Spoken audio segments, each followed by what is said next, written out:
Hello everyone, एक बार फिर से स्वागत है आपका अपना यूट्यूब चैनल साइंस गुरु रवि में।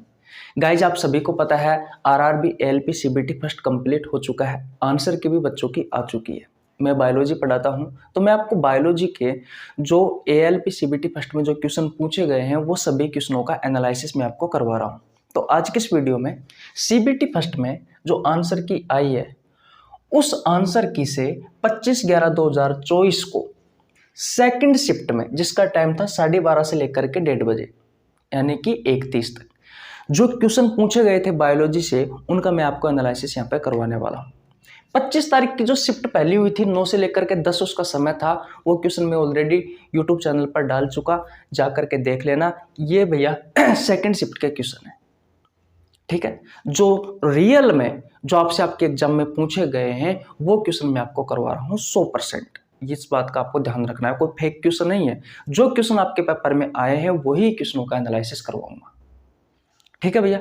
ओके, आज की क्लास की शुरुआत करते हैं। वीडियो को शुरू से लेकर के एंड तक देखना, जब भी आप सारे क्वेश्चनों को देख सकोगे और बहुत अच्छे से, बिल्कुल आसान भाषा में सारे क्वेश्चनों को बिल्कुल डिटेल में समझाने वाला हूँ। चैनल पर नए तो चैनल को जरूर सब्सक्राइब कर लेना, बेल आइकन को प्रेस कर लेना, ताकि आपके पास हमारे वीडियो का नोटिफिकेशन टाइम टू टाइम पहुंच सके। और हाँ, अगर आपने टेलीग्राम चैनल ज्वाइन नहीं किया तो टेलीग्राम चैनल ज्वाइन कर लेना, क्योंकि वहां पर आरआरबी एएलपी सीबीटी फर्स्ट के जितने भी पेपर हुए हैं वो सभी पेपर की पीडीएफ मैंने वहां पर डाल चुका। मैं आपको बायोलॉजी के अलग क्वेश्चन की पीडीएफ में डाल चुका, केमिस्ट्री के अलग क्वेश्चन की पीडीएफ में आपको डाल चुका, फिजिक्स के अलग क्वेश्चन की पीडीएफ में आपको डाल चुका, मैथ के जितने भी क्वेश्चन आए हैं उन सभी क्वेश्चनों की अलग से पीडीएफ डाल चुका, और रीजनिंग के जितने भी क्वेश्चन आए हैं उन सभी क्वेश्चनों की मैं आपको अलग से पीडीएफ डाल चुका। तो जाकर के ज्वाइन कर लो भैया, आपको नीचे लिंक डिस्क्रिप्शन में मिल जाएगा टेलीग्राम चैनल का। ठीक है, ओके। आज की क्लास की शुरुआत करते हैं। ये रहा आपकी स्क्रीन पर क्वेश्चन नंबर 1। देखिए भैया, ये रहा आपकी स्क्रीन पर क्वेश्चन नंबर 1। क्वेश्चन नंबर 1 कहता है कि फलों और बीजों में निम्नलिखित में से किस पादप हार्मोन की उच्च सांद्रता होती है। ये क्वेश्चन पूछा गया था भैया 25 तारीख को सेकंड शिफ्ट में।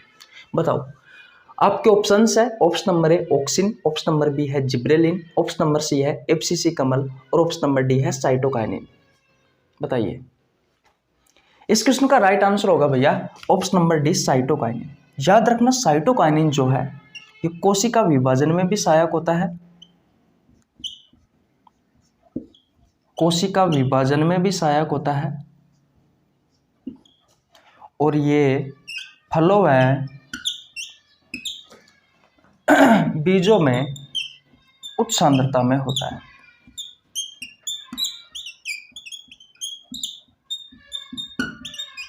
ये आपको पता होना जरूरी है, ठीक है।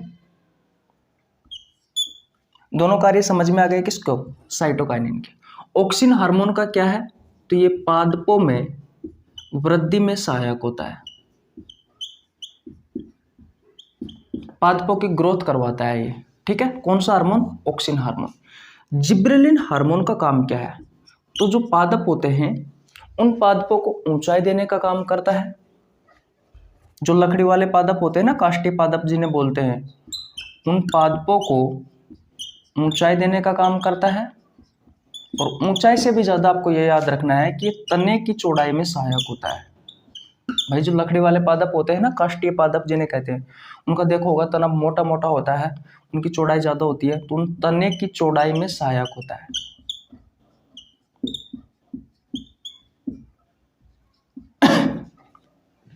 एब्सिसिक एसिड जो होता है ना, ये याद रखना, हमारे घरों में बीजों को अंकुरित होने से बचाते हैं, बीजों को अंकुरित होने से बचाता है, अंकुरित होने से बचाता है। आपने देखा होगा हमारे घरों में जो बीज रहते हैं, चना देखा है? चने को आप शाम को पानी में भिगो के रखते हो, अगर 2-3 दिन तक अगर वो पानी के संपर्क में रहा तो वो अंकुरित होने लग जाता है कि नहीं? तो ये जो अंकुरण की प्रोसेस होती है ना, हमारे घरों में जो बीज रखे हुए रहते हैं उन बीजों को अंकुरित होने से बचाने का काम करता है। कौन सा हार्मोन? Abscisic acid hormone. ये तो इसका पहला कार्य है। और इसका दूसरा कार्य क्या है? दूसरा कार्य बड़ा इंपॉर्टेंट है कि जो पतझड़ का जब मौसम आता है ना भाई, पतझड़ का जब मौसम आता है तो पतझड़ के मौसम में क्या आता है? हवा चलती है, हैं? और पेड़ पौधों से पत्ते खिलते हैं। तो पतझड़ के मौसम में पौधों से जो पत्तियां होती है उन पत्तियों को गिराने में सहायक होता है।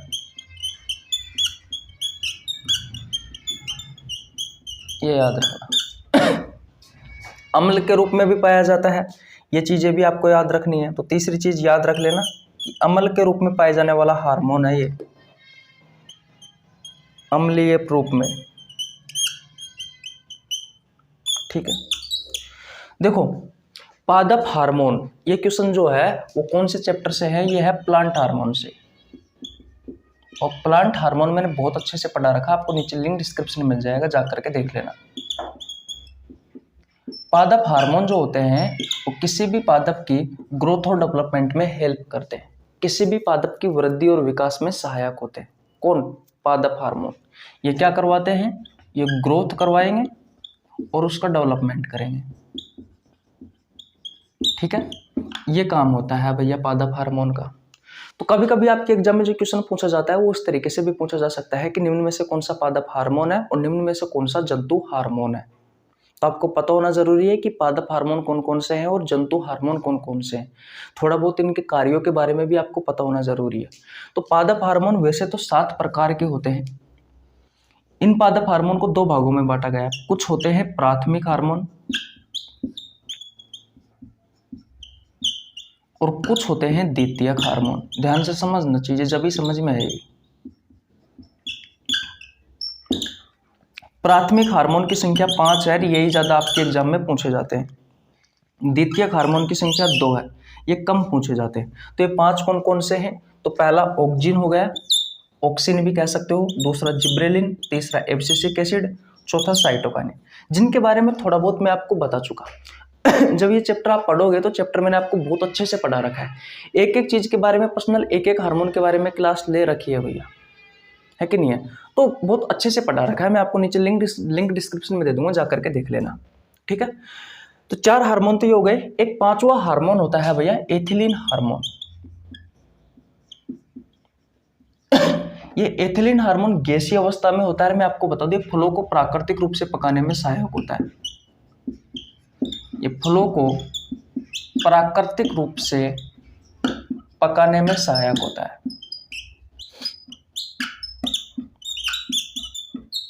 फलों को प्राकृतिक रूप से पकाने में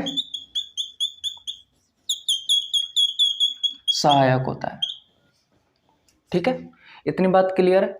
तो एथिलीन हार्मोन क्या करता है? फलों को प्राकृतिक रूप से पकाने में सहायक होता है। ऑक्सिन हार्मोन पादपों में वृद्धि में सहायक होता है। जिब्रेलिन हार्मोन पादपों को ऊंचाई देता है और तने की चौड़ाई में सहायक होता है। एब्सिसिक एसिड के बहुत सारे कार्य अम्लीय रूप में होता है। घरों में बीजों को अंकुरित होने से बचाता है। पतझड़ के मौसम में पौधों से पत्तियों को गिराने में सहायक होता है। साइटोकाइनिन जो होता है वो कोशिका विभाजन में सहायक होता है और इसके अलावा फलों और बीजों में उच्च सांद्रता में होता है भैया। तो ये आपसे यही क्वेश्चन पूछा गया है कि फलों और बीजों में निम्नलिखित में से किस पादप हार्मोन की उच्च सांद्रता होती है? तो भैया साइटोकाइनिन की होती है। ये कोशिका विभाजन वाला क्वेश्चन आपसे ना जाने पिछली बार रेलवे में कितनी बार पूछा गया है कि निम्न में से कौन सा पादप हार्मोन कोशिका विभाजन में सहायक होता है। ये जितना हो सके उतना इंपॉर्टेंट लगा लीजिए। पिछली बार अगर आप देखते हो तो रेलवे ग्रुप डी में, एनटीपीसी में, एलपी टेक्नीशियन में बहुत सारे क्वेश्चन पूछे गए। आरआरबी जेईई में भी ऐसे क्वेश्चन पूछा गया। ये क्वेश्चन प्रत्येक शिफ्ट में था। मैं आपको बता देता हूं।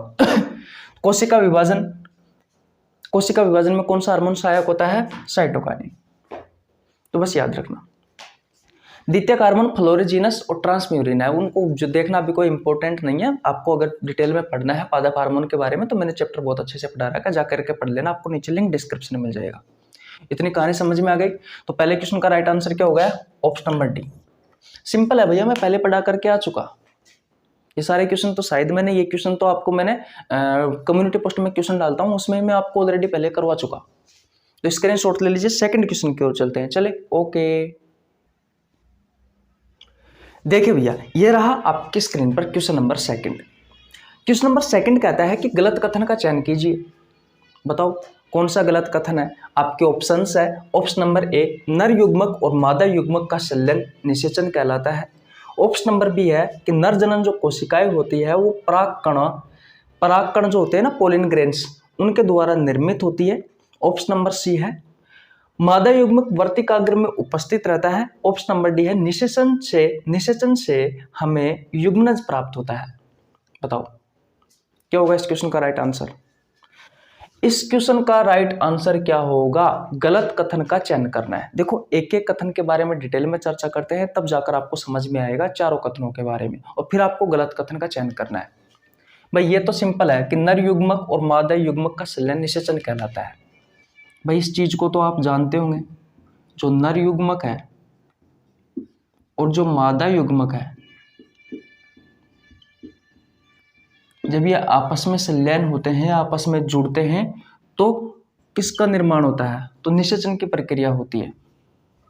तो किसकी प्रक्रिया होती है? निषेचन की प्रक्रिया होती है। और निषेचन की प्रक्रिया के फलस्वरूप किसका निर्माण होता है? युग्मनज का निर्माण होता है। जैसे कि नर युग्मक शुक्राणु है, ठीक है, और मादा युग्मक क्या है? अंडाणु है। अब शुक्राणु और अंडाणु के बीच में आपस में निषेचन की प्रक्रिया होगी, फर्टिलाइजेशन होगा, तो युग्मनज में जाइगोट का निर्माण होगा। इतनी बात तो क्लियर है। तो इस छोटी सी लाइन से ही दो कथन दिए हुए हैं यहाँ पर, पहला और चौथा। एक कह रहा है कि नर युग्मक और मादा युग्मक का संलयन निषेचन कहलाता है। बिल्कुल, नर युग्मक और मादा युग्मक जब आपस में जुड़ेंगे तो वो निषेचन की प्रोसेस होगी, है कि नहीं? तो पहला बिल्कुल सही है। तो पहला गलत नहीं है भैया। देखो अब चौथा देखिए, निषेचन से हमें युग्मनज प्राप्त होता है। बिल्कुल, जब नर युग्मक और मादा युग्मक आपस में जुड़ा तो निषेचन हुआ, और इस निषेचन से हमें युग्मनज प्राप्त हुआ। तो यहाँ भी युग्मनज ही है। तो क्या प्राप्त होता है निषेचन से? युग्मनज प्राप्त होता है। इतनी बात तो आपको समझ में आ गई। किसी को कोई प्रॉब्लम बिल्कुल नहीं होनी चाहिए। और देखो, नरजनन कोशिकाएं परागकण द्वारा निर्मित होती है। देखो कल मैंने आपको फूलों के बारे में बहुत अच्छे से पढ़ा रखा है, प्लांट मॉर्फोलॉजी वाला चैप्टर बहुत अच्छे से पढ़ा रखा है। नहीं पढ़ा है तो आपको प्लेलिस्ट में मिल जाएगा, नहीं तो आपको नीचे लिंक डिस्क्रिप्शन दे दूंगा, जाकर के देख लेना। फूलों के बारे में, फलों के बारे में नहीं, सॉरी, फूलों के बारे में मैंने आपको फूलों के बारे में बहुत अच्छे से पढ़ा रखा है। जो नर पुष्प होता है ना, नर पुष्प, इस नर पुष्प की संरचना तो मैंने आपको कल भी बताई थी भैया। नर पुष्प को हम कहते हैं पुंकेसर, ठीक है। इसकी संरचना कुछ इस तरीके से होती है, मैंने आपको बताया था। पुष्प के बीचों बीच में आपको इस तरीके से संरचना दिखाई देगी, जिसमें मैंने आपसे कहा था कि ऊपर ये थैलीनुमा जो संरचना आपको दिखाई देती है, ये होता है एंथर। बोलो कहा था या नहीं कहा था? अगर आपने कल की क्लास देखी है तो परागकोश कहा जाता है। और इस परागकोश के अंदर की तरफ छोटे छोटे दाने नुमा एक व्हाइट रंग का एक पाउडर पाया जाता है, जिसे कहा जाता है पोलिन ग्रेन, पोलिन ग्रेन्स, यानी कि परागकण। कहा था ना। और ये जो आपको ये जो संरचना दिखाई दे रही है डंडी नुमा, ये नीचे की तरफ, ये होता है फिलामेंट,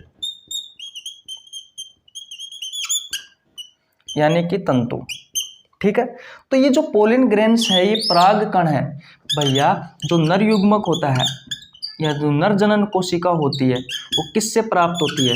ये याद रखना भैया, इस पोलिन ग्रेन में ही उपस्थित होती है, परागकणों में ही उपस्थित होता है नर युग्मक। तो ये चीजें आपको पता होना जरूरी है। और बी लाइन यही लिखी हुई है कि जो नर जनन कोशिकाएं होती है वो परागकण द्वारा निर्मित होती है। बिल्कुल, ये परागकण जो होता है ना, इसके द्वारा ही निर्मित होती है ये नर युग्मक।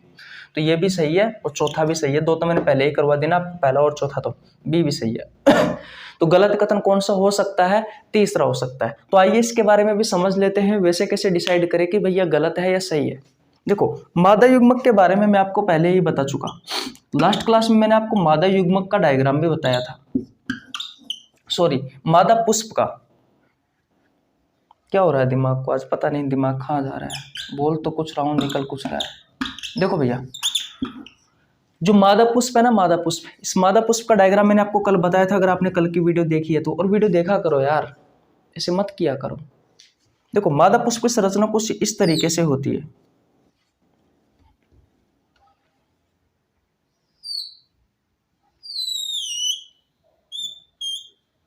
कुछ इस तरीके से होती है। जब आप पुष्प के बीचों बीच में देखते हो तो आपको इस तरह की संरचना दिखाई देती है। नीचे की तरफ ये सूजा हुआ भाग, ये फूला हुआ जो भाग आपको दिखाई देता है, ये होता है ओवरी, बताया था। ये होता है अंडाशय, ठीक है। इसके अंदर होता है बीजांड, ओव्यूल। ये बीच वाला लंबा भाग जो होता है, ये होता है स्टाइल, जिसे वर्तिका कहा जाता है, और ऊपर ये वाला जो भाग होता है ये होता है वर्तिकाग्र यानी कि स्टिग्मा।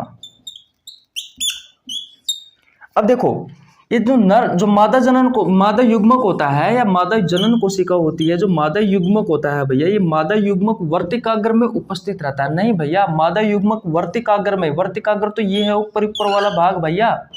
भाई मादा पुष्प का शीर्ष भाग जो होता है वो वर्तिकाग्र कहलाता है। तो वर्तिकाग्र में भैया मादा युग्मक नहीं होता, मादा युग्मक होता है ओवरी में, अंडाशय में। किसमें होता है? अंडाशय में। और इसी अंडाशय से फल का निर्माण होता है। तो इसका राइट आंसर क्या होगा? ऑप्शन नंबर सी हो जाएगा। ये सारे के सारे गलत हो जाएंगे, क्योंकि क्वेश्चन में पूछा गया है कि गलत कथन का चयन कीजिए। तो गलत कथन कौन सा है? ऑप्शन नंबर सी है कि मादा जो युग्मक होता है वो वर्तिकाग्र में उपस्थित रहता है। वर्तिकाग्र में नहीं रहता भैया, वो अंडाशय में रहता है, वो ओवरी में रहता है। इतनी बात क्लियर है? किसी को कोई प्रॉब्लम यहाँ तक बिल्कुल नहीं होनी चाहिए। तो इस क्वेश्चन का राइट आंसर क्या होगा? Option number C. तो स्क्रीनशॉट ले लीजिए, नेक्स्ट क्वेश्चन की ओर चलते हैं। चले भैया, ओके, समझ में तो आ रहा है ना? ओके, वीडियो को लाइक कर दो भैया। देखिए भैया, ये रहा आपकी स्क्रीन पर क्वेश्चन नंबर 3। क्वेश्चन नंबर 3 कहता है कि गलत युग्मक का चयन कीजिए। इससे पहले भी यही क्वेश्चन था कि गलत युग्मक का चयन कीजिए। बताओ, आपके ऑप्शंस है, पहले है छोटे मांसाहारी जो तृतीय पोषण स्तर में आते हैं। ऑप्शन नंबर बी है प्राथमिक उपभोक्ता जो द्वितीय पोषण स्तर में आते हैं। ऑप्शन नंबर सी है स्वपोषी जो प्राथमिक पोषण स्तर में आते हैं। ऑप्शन नंबर डी है जीवाणु जो चतुर्थ पोषण स्तर में आते हैं। बताओ कौन सा कथन गलत है? देखो, प्राथमिक पोषण स्तर के बारे में बात करूं तो ध्यान से समझना, प्राथमिक पोषण स्तर, इसमें ऐसे जीव आते हैं जो स्वयं अपना भोजन स्वयं बनाते हैं प्रकाश संश्लेषण के द्वारा। ये स्वयं भोजन बनाएंगे भैया, किसके द्वारा? प्रकाश संश्लेषण की सहायता से। तो कौन बनाता है प्रकाश संश्लेषण की सहायता से स्वयं भोजन? पेड़ पौधे। हम थोड़ी ना बनाते हैं, पेड़ पौधे बनाते हैं। ठीक है, तो पेड़ पौधे घास वगैरह सब इसी का उदाहरण है। तो इसमें स्वपोषी, बिल्कुल स्वपोषी उन्हें ही कहा जाता है जो स्वयं अपना भोजन बनाए प्रकाश संश्लेषण की सहायता से पेड़ पौधों के द्वारा। इतनी बात क्लियर है? तो ऑप्शन नंबर सी तो सही है क्योंकि प्राथमिक पोषण स्तर में स्वपोषी ही आते हैं भैया, जो स्वयं अपना भोजन बनाए, वही होता है स्वपोषी प्रकाश संश्लेषण की सहायता से। एग्जाम्पल है हरे पेड़ पौधे वगैरह, घास वगैरह। ठीक है, द्वितीय पोषण स्तर क्या होता है कि ऐसे जीव आते हैं इसमें जो पेड़ पौधों या तो पेड़ पौधों को खाते हैं या पेड़ पौधों के द्वारा इनका जो उत्पाद होता है उन उत्पादों का सेवन करते हैं, जैसे कि बकरी, भैंस, बकरी, गाय, हिरण, खरगोश, ये सभी। तो ध्यान से समझना, प्रथम पोषण स्तर में ऐसे जीव आते हैं जो स्वयं अपना भोजन बनाए, जैसे कि पेड़ पौधे और घास। द्वितीय पोषक स्तर में क्या आते हैं? जो पेड़ पौधे हैं, जो घास है, या तो इनको खाए या फिर इनके द्वारा उत्पाद को खाए, वो आते हैं भैया बकरी, गाय, हिरण, ये सब। तो द्वितीय पोषक स्तर समझ में आ गया?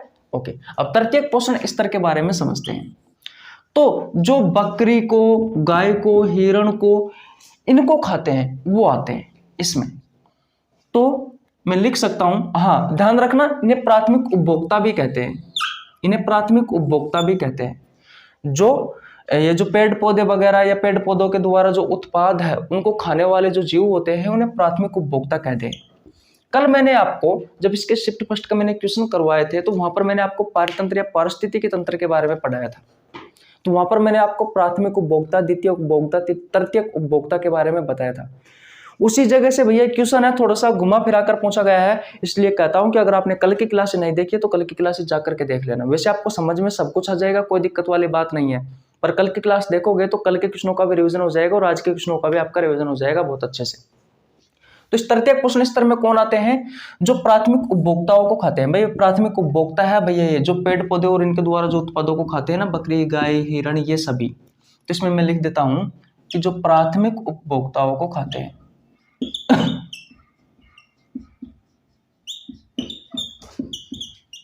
प्राथमिक उपभोक्ताओं को खाते हैं। इसमें आते हैं प्रथम मांसाहारी। अब आप कहोगे कि प्रथम और द्वितीय भी मांसाहारी होते हैं क्या? बिल्कुल, प्रथम मांसाहारी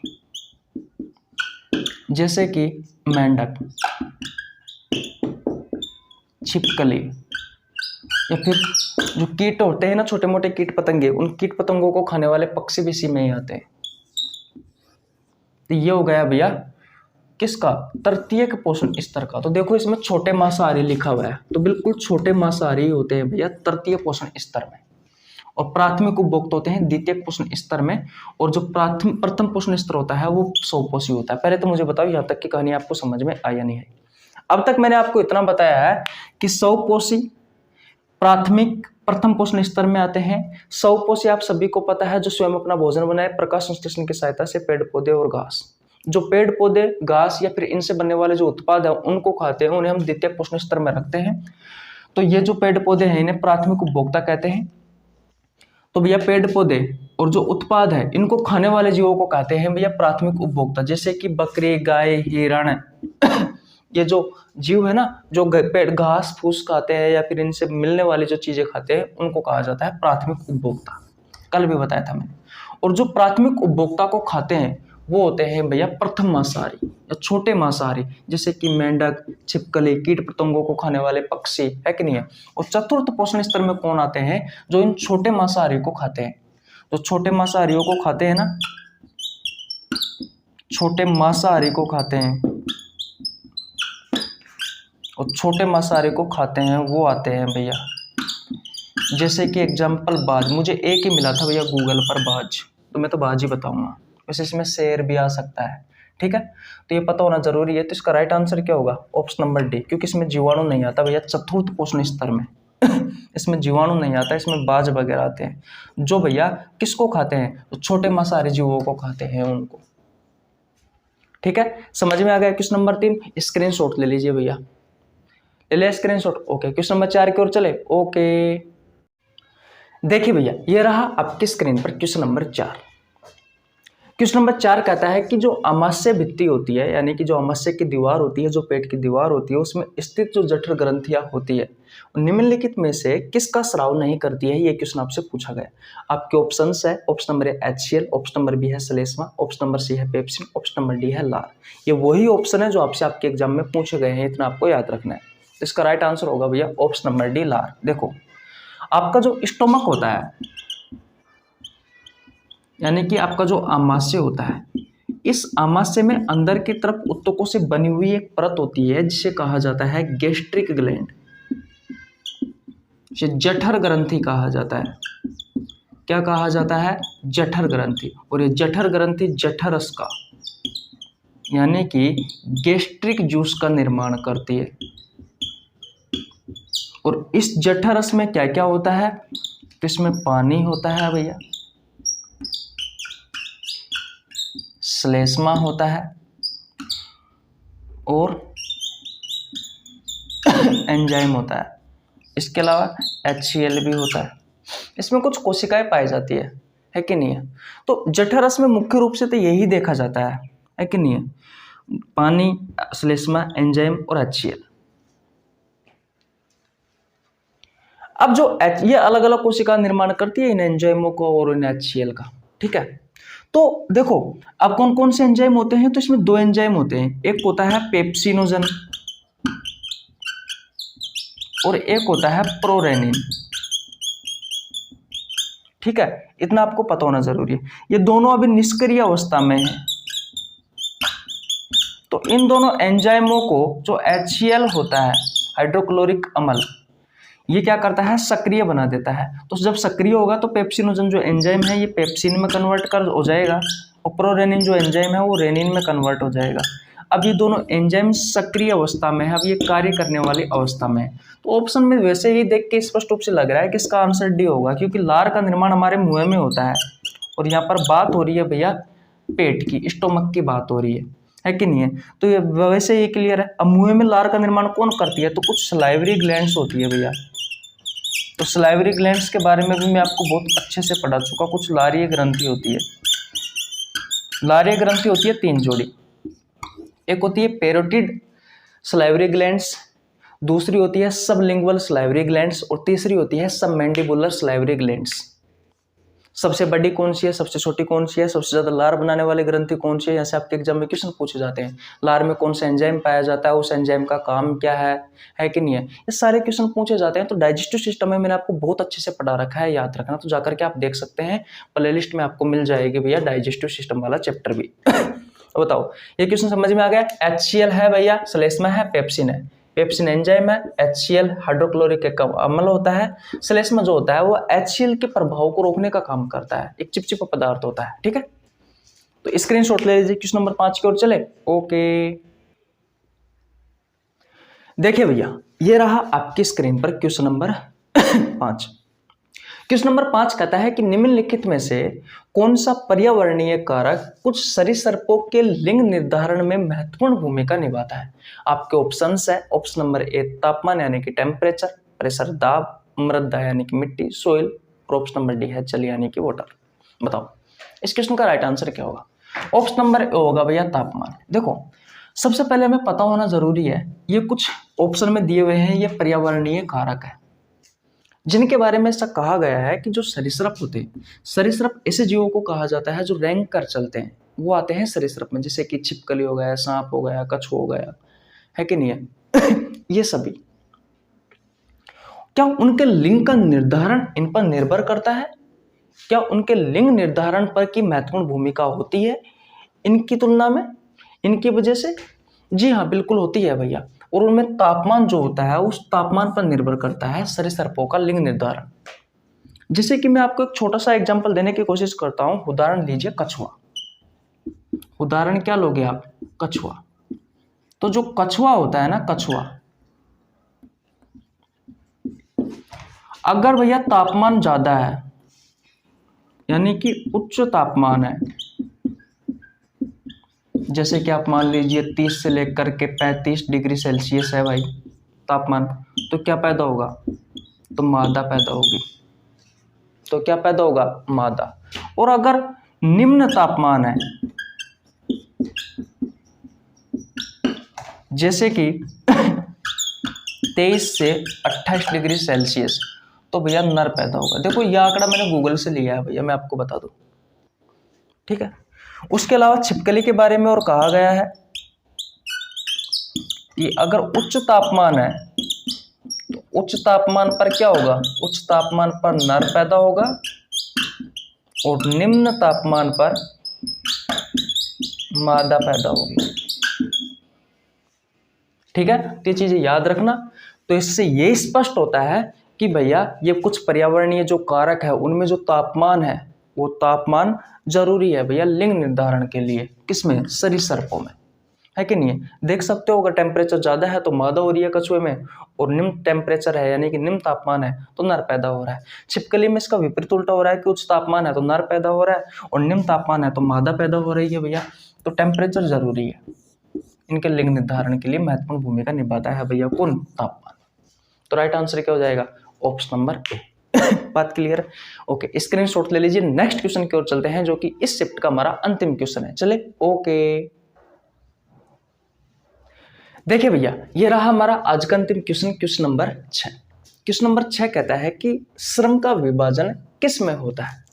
आपके ऑप्शंस है, ऑप्शन नंबर ए एक कोशिकीय और बहुकोशिकीय जीव दोनों में, ऑप्शन नंबर बी है केवल एक कोशिकीय जीवों में, ऑप्शन नंबर सी है केवल बहुकोशिकीय जीवों में, और ऑप्शन नंबर डी था भैया पेन में स्याही बीत गई है जिसे मैंने लिखा नहीं है, सॉरी उसके लिए, कि ना तो एक कोशिकीय विभाजन और ना ही बहुकोशिकीय विभाजन दोनों में।